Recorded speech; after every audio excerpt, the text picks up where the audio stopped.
Yan. Mga kabayan, magandang umaga sa inyo. Ano po nasang tuloy kalagayan. Ito, ang nakikita natin sa aking video na kung saan ay napakasakla ang inabot ng ating mga kabayan dahil sa dulot ng bagyong dumating sa ating bansa. At ito ang naranasan ng ating mga kabayan, binaha. So ayan, nakita nyo mga kabayan ko. Nakakaawa ang ating mga kabayan. Talagang lumusong na sila sa baha dahil wala na silang madaan. Diba yung iba naglilimas.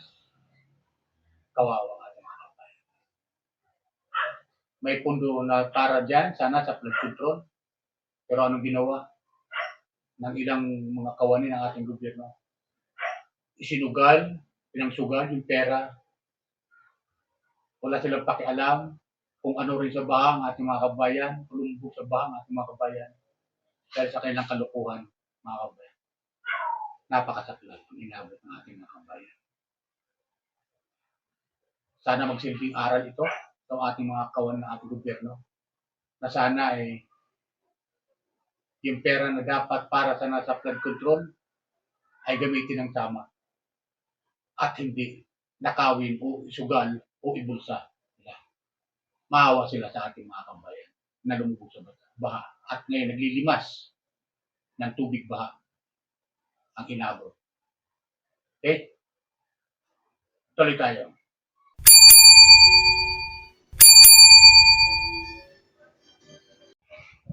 So ayan mga kabayan ko. Kumusta po kayo? Mga kabayan ko dyan. Mga subscriber ko. Mga viewers ko. Shoutout sa inyo. Kumusta po kayo? Sana po nasa mabuting kalagayan at wala sa ramdaman. Itong aking topic ngayon, mga kabayan ko, ay patungkol ito sa nangyaring pagbaha dito sa Metro Manila at Karatig, Lalawigan. Mga kabayan natin. Karatig, Lalawigan na inabot ng baha. Napakasaklap ang naging kalagayan natin, mga kabayan ko. Itong mga nagdaang araw na binaha tayo dahil sa kalikasan na bagyong dumating sa atin. Ilang bagyo ba yon, mga kabayan ko? Comment lang kayo ha. Ilang bagyo ba yon dumating sa atin? 3 ba? 2? Mga ganon? Na nagpabaha dito sa ating bansa. Dito sa Pilipinas, dito sa Metro Manila at Karatig Bayan, Karatig Lalawigan, mga kabayan ko. Mag-isa probinsya, naranasan nila ang pagbaha. Ano ang gusto kong mga kabayan kong iparating dito? Kung di dahil sana yung pera na nakalaan sa flood control ay ginamit sana sa magandang paraan, hindi natin mararanasan yung pagbaha. Kung ginamit ng maayos yung pera na nakalaan dito. Anong ginawa ng ilang mga kawani at kontraktor, nagsabuatan?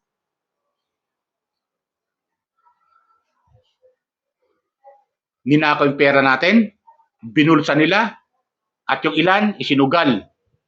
Di ba? Isinugal. Napanood naman natin yan sa hearing sa Blue Ribbon. Dahil sa kasakiman nitong ilang mga kawani ng ating gobyerno. Kasakiman ng ilang mga politiko na mga kawatan. Ito ang nararanasan natin. Taong bayan ang nagdurusa. Mga kabayan ko. Dahil sa kasakiman. Ito, papakita ko sa inyo mga kabayan ko. Itong mga baha. Ito, marami ito mga kabayan ko na ipapakita ko sa inyo. Napanood naman natin ito sa mainstream media pero ginawa ko lang topic ito para makarating sana sa kinauukulan. Lalo-lalo na yung mga nagwaldas ng pera natin. Ay maisip sana nila makonsinsa sila sa atin na nagdurusa sa baha. Di ba? Yan ang ibig ko sana sabihin. Ito. Panoorin natin to. Ito sa balita. Okay? Some chose to evacuate for their safety, while others stayed behind to guard their homes. Meanwhile, resident Marianne rushed home from work after learning that floodwaters had reached as floodwaters rose in their community. Some chose to evacuate for their safety, while others stayed behind to guard their homes. Meanwhile, resident Marianne rushed home from work after learning that floodwaters had reached her house. Lubog na yung bahay namin eh. Buti ka mo yung mga anak ko nakalikas na. Titingnan na ako kung ano. Yung mga gamit ko, sabi na itaas naman daw. Pero titingnan ko pa po. Authorities are also closely monitoring La Mesa Dam, which is nearing its spilling level. Malaki ng epekto kasi may mga low-lying areas na surrounding. So, ayun, di ba, mga bayan ko? Napanood natin sa balita. Di ba? Napanood natin sa balita. Di ba? Tuloy natin yung paliwanag ng ating ilang mga kawani ng ating gobyerno. Sa dam na talagang flood prone area. So, kailangan talaga silang advisean at magawa ng preemptive or forced evacuation in case na magbigay ng notice yung Lamesa Dam pag mag-spill na sila. In Parañaque, residents of Purok 3 in Barangay San Isidro worked together to rescue their neighbors after a creek overflowed, sending floodwaters above waist level. They said flooding has been a problem year after year, but authorities have yet to find a lasting solution. Wala pong nangyayari sa ano namin dito. Kasi lagi pong tumataas talaga yung baha. Ang masasabi ko lang po sa mga nakaupo dyan, gumalaw-galaw kayo, imulat nyo po yung mga mata nyo. Kayo po mga nakahiga sa maayos, kami po ito, nag-evacuate, hindi makatulog ng maayos. A rider was also seen crossing chest-deep floodwaters along San Andres Street, still wearing his helmet. He said he was caught in the heavy rain while on his way home. And in neighboring Las Piñas, parts of Tuazon along Sapot. So, narinig nyo mga kabayan ko, yung pakiusap ng isa na naapektuhan ng baha. Marami yan. Isa lang yan na narinig natin na lumubog sa baha. Nakiusap siya sa mga nakaupo. Buti pa sila, masarap ang higa. Nakakatulog sila na maayos. Tayo mga naapektuhan, halos di makatulog kasi iniisip natin baka ano rin tayo ng baha. O lumubog tayo sa baha. Na itong baha na to na nagdulot sa atin mula sa nagdaang mga bagyo na dumaan sa ating bansa na maaaring delikado pa sa atin, lalo kung may sugat ka sa paa, maaaring ka magkaroon ng sakit na leptospirosis. Di ba, mga kabayan ko? Masaklap ang kalagayan ng ating mga kabayan dito. Nalulungkot ako. Di ba? Mga naranasan nila. Buti pa yung mga nasa kinauukulan. Buti pa sila nasa kinauukulan. Masarap yung hinihigaan nila. Hindi nila naranasan yung pagbaha. Di ba, mga kabayan ko?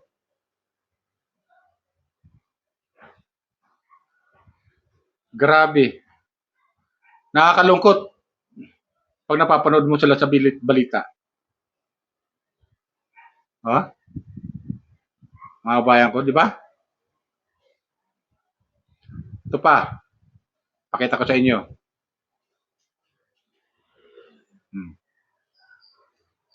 Sa video ang ilang rider na nagtutulak ng kanilang motorsiklo sa gitna ng baha sa kahabaan ng Urbano Velasco Avenue sa barangay Pinagbuhatan sa Pasig City pasado alas 7 ng gabi. Bitbit ang kanilang mga payong, may mga residente ring sinuong ang baha na umabot sa binti. Maitim at marumi ang tubig dahil na rin sa mga naglutangang basura. Ayon sa barangay, ganito ang sitwasyon sa lugar sa tuwing biglang bubuhos ang malakas na ulan. Hindi raw kasi kinakaya ng mga drainage sa lugar ang volume ng tubig mula sa biglaang buhos ng ulan papasok ng Pasig sa Meralco Avenue, traffic ng sumalubong sa mga motorista. Usad pagong naman ang mga sasakyan sa kahabaan ng Sirimundo Avenue. Sobrang lakas ng ulan, yung tubig po umabot po siguro hanggang binte. Hindi po makalabas ng mga estudyante, marami po umuwi na naglalakad na baha. Tapos pati po yung barangay namin inabot din, hindi rin po kami makapag-respond kanina dahil sa sobrang baha. Kaya malaking perwisyo din po sa amin. Almost 3 oras simula alas 6 hanggang pasado alas 8 po ay tuloy-tuloy ang pagbuhos ng ulan. Hindi pa rin po kinakaya pagka ganyan po yung volume ng ulan. Kasi yung outfall po natin sa Acacia, maliit po yung dinadaluyan. So, bumabagal po yung pag-agos ng tubig. Di ba? Baha pa kanina eh. Yan yung video na sinend ko. Diba, mga kabayan ko? Ang laking perwisyo ang inabot nitong baha na to. Nagka-traffic na, bagamat nakikita natin traffic pero hindi naman bumabaha. Di ba? Mga nagdaang araw. Pero dahil yung pera na sana ay nakalaan para sana sa flood control. Anong ginawa ng mga kawani ng ating gobyerno? Nakipagsubuatan sa mga kontraktor. Sila yumaman, nagpayaman sa sarili, ibinulsa yung pera. Ayun, tayo mga tao, tayo mamamayan ang nagdurusa sa kailang mga kalukuhan. Di ba? Talagang napakasaklap. Walang hiya talaga itong mga taong ito. Dapat talaga sila magdusa. Makulong sana sila lahat. Lahat ng kasabwat, mga kabayan ko. Lahat ng gumawa nito, dapat makulong. Pakulong ng ating gobyerno. Dahil tayong mga mamamayan nagdurusa. Di ba? Ang saklap. Pag napapanood mo ito sa mainstream media, mga kabayan ko, halos mapaluha ako sa sinapit ng ating mga kabayan.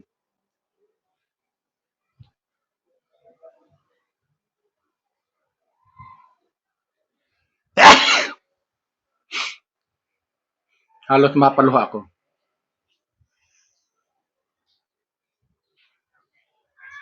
Di ba? Ito pa. Mga kabayan ko. Halimbawa, sa Malanday at Tumana, bakit bumaha? Hindi naman umapaw ang Marikina River. Oh, isa pa Sira yan. pala kasi ang pumping station ng Tumana. Electric daw po na electrical component. Bumibili daw sila ng pyesa na hopefully makabit. Nagpadala na rin po ako ng technical staff para po magtumulong na. Kung merong mga pumalya o magkaroon ng problema kagaya nung nangyari sa may Tumana sa Marikina nung Sabado ng gabi, immediately nakadeploy po ang MMDA pati na rin ang DPWH ng mga mobile pumping stations para siguruhin na mahigop ang tubig na nasa mga kalye. Ang Taft Avenue sa Maynila, laging inaayos pero binabaha pa rin. Sabi ng DPWH, hindi na kaya ng luma at maliliit na drainage sa Taft Avenue ang epekto ng climate change.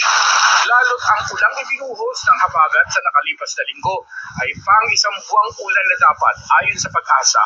Naayos na natin yung isang segment doon sa harap ng Santa Isabel College, no? Malapit sa Faura. For next year, nag-submit kami ng proposal for I think a 1.5 billion peso drainage rehabilitation for the entire Taft Avenue. Nagiging way of life na rin ng mga taga-lowland Cavite ang baha. Pamilyar na eksena na ang peligro ng baha sa Kawit, Noveleta, Bacoor at Imus. Wala na raw bang solusyon dito? Talagang kailangan nating pigilan ang pagbaba ng tubig o kontrolin ang pagbaba ng tubig galing sa bundok. No, galing sa mga bundok sa Ternate, galing sa mga bundok hanggang sa Tagaytay, no. So kasi diyan talaga lahat ng bagsak ng tubig. Tapos ang problema, coastal pa yan. So tubig galing sa bundok, tubig galing sa dagat ang kailangan kontrolin natin diyan. So hindi madali ang solusyon. Ang baha naman sa south, gaya ng Las Piñas at Parañaque, ay sanhiro ng baradong mga waterways doon. kaya naghihigpit na raw ang MMDA sa mga lumalabag sa easement rule. Isa nga po sa particular na namin nakita. Oh, kita niyo mga kabayan ko? Ang daming na perwisyo dulot ng pagbaha na to. Di ba? Napakinggan natin ang sinasabi ni Secretary Vince Dizon ng DPW. Nagaling sa bundok yung mga tubig. Dapat diretso sa dagat. Di ba? Dadaloy sa ilog, diretso sa dagat. Di ba ganun yun? Pero, aanin mo ang ilog. Kung ang paggawa doon sa ilog ay hindi ginawa yung mga dike, mga dike na para sa flood control sana. Kung hindi ginawa, maghahanap talaga ang tubig ng dadaanan at pupunta talaga sa mga syudad. Di ba ganun yun, mga kabayan ko? Dito sa Metro Manila, yung mga pumping station, may kalumaan na. O, di ba? Pero may mga pundo dapat yan. Kung yung sana yung pundo na igilaan doon at bibinulsan ng ilang kawani ng ating gobyerno kasabwat mga kontraktor, ipinambili ng pumping station, hindi aabutin natin, hindi natin maranasan ng ganitong pagbaha dito sa Metro Manila. Maging karatig bayan natin hanggang sa probinsya. Di ba? Hindi natin mararanasan ito. Maaaring bumaha siguro hanggang 1 pulgada lang. Hindi aabot hanggang baywang ang tubig baha. Kung ginamit sana sa magandang paraan yung pera na nakalaan para sa flood control. Di ba? Dahil sa kasakiman ng mga kontraktor at kawanin ng ilan natin ang gobyerno, sa kasakiman nila, tayong mga mamamayan nagdurusa. Di ba, mga kabayan? Komentan kayo, mga kabayan. Ang saklap ng sitwasyon ng kalagayan na natin mga mamamayan na nakaranas ng pagbaha. Di ba?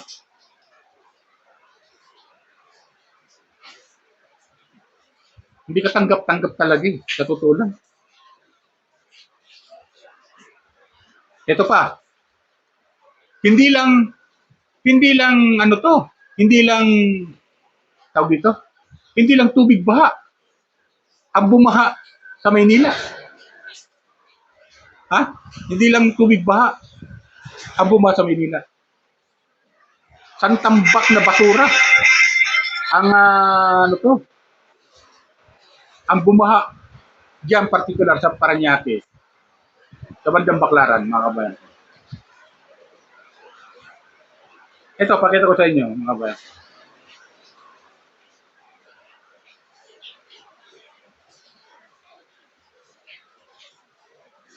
Pakita ko sa inyo.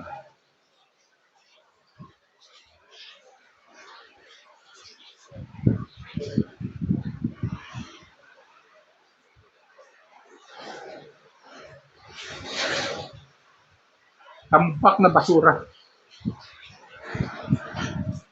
Mga bayan. Sana ba yun? Alam ko na panood nyo na to eh. Pero gusto ko lang parating sa inyo. Yan ang nangyaring sitwasyon. Dahil sa basura na yan. Di ba? Nasaan na ba? Nawala na.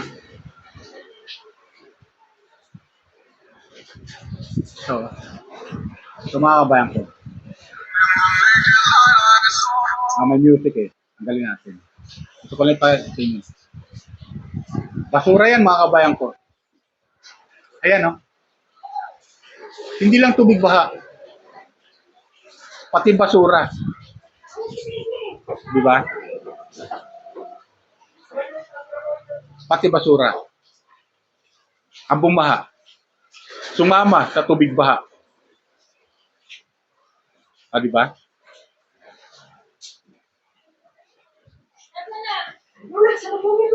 Ayan. Kita nyo?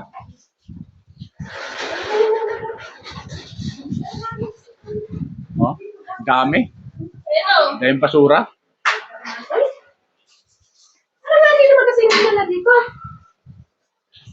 Oh, di ba? Mga bayan ko. Nabasa tuloy.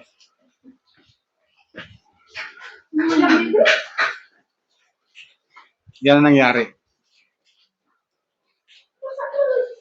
Dahil na rin sa ilang mga kabayan natin, na mga salaula din, na may dapat yung basura ay Ano tayo, may kaso mo? ilalagay sa tamang tapunan ng basura para hakutin ng mga garbage truck kung saan-saan nila tinatapon. Ayun. Kaya yung mga sinasabing, basura mo, yung tinapon, babalik din sa'yo. Ganon nangyari. Di ba?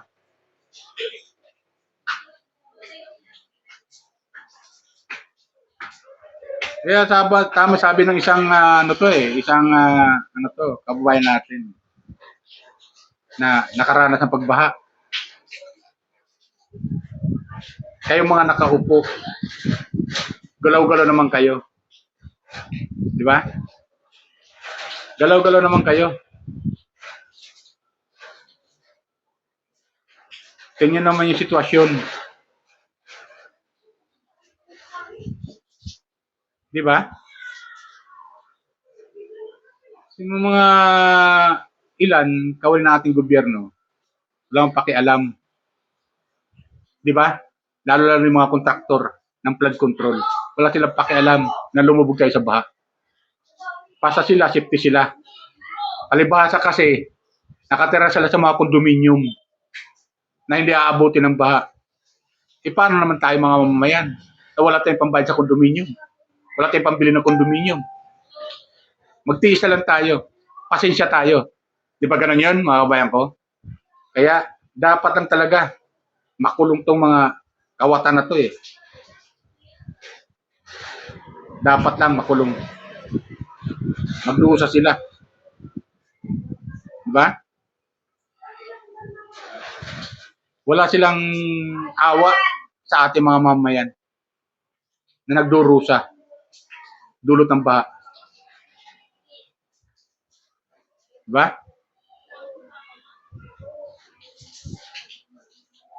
Wala silang awa sa atin. Basta sila okay.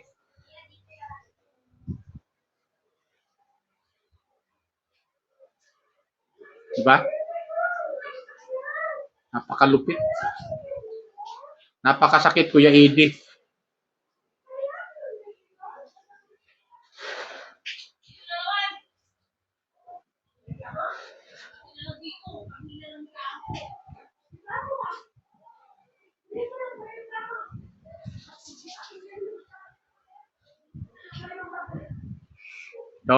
Ito pa. Mga bayan ko. Dumating ang mga rescuer para sagipin ang mga stranded. Umabot naman na hanggang baywang ang baha sa bahagi ng barangay Moonwalk. Bitbit ang isang rescue boat.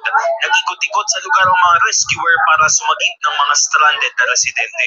Sa lakas ng agos ng baha, gumamit na ng lubid ang mga rescuer at nagsuot na rin sila ng mga life vest. Halos walang galawan ng mga sasakyan sa bahagi ng Sukat, Parañaque dahil sa baha sa lugar. Sa Las Piñas, hindi makausad ang mga motorista dahil sa taas ng baha sa Zapote Junction sa ilalim ng Zapote Flyover. Ang ilang pasahero napilitang suungin ng baha dahil sa tindi ng trapiko. Sa Lopez po, so far po baha hanggang dito. Galing akong Vito Cruz, kumuha ko ng booking papunta dito. Pagdating ko dito, stranded na sa baha. Hanggang dito sa hanggang dip. Sa Quezon City, umabot sa halos 600 residente ang lumikas. Nakita niyo, mga kabayan ko?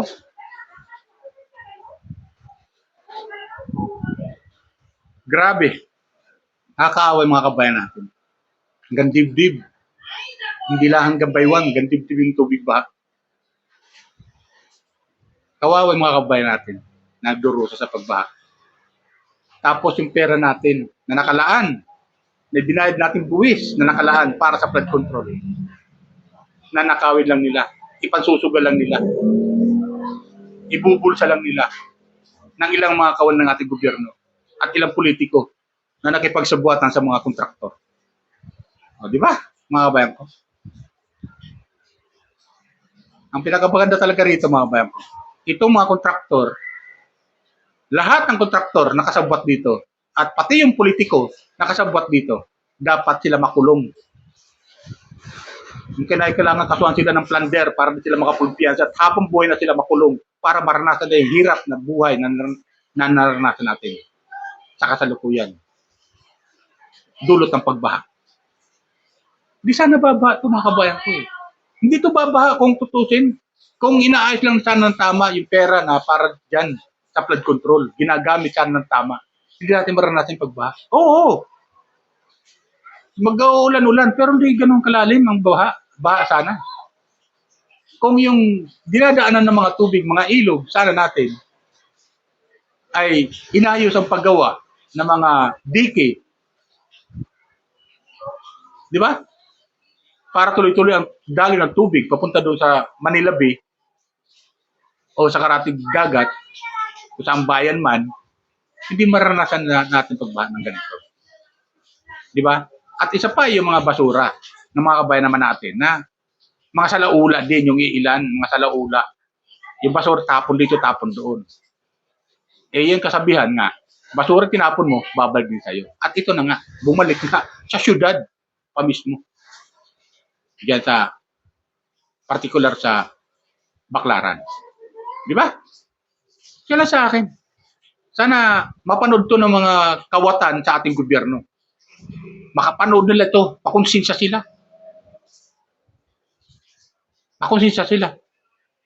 At ibalik nila yung perang dinakaw nila sa ating gobyerno.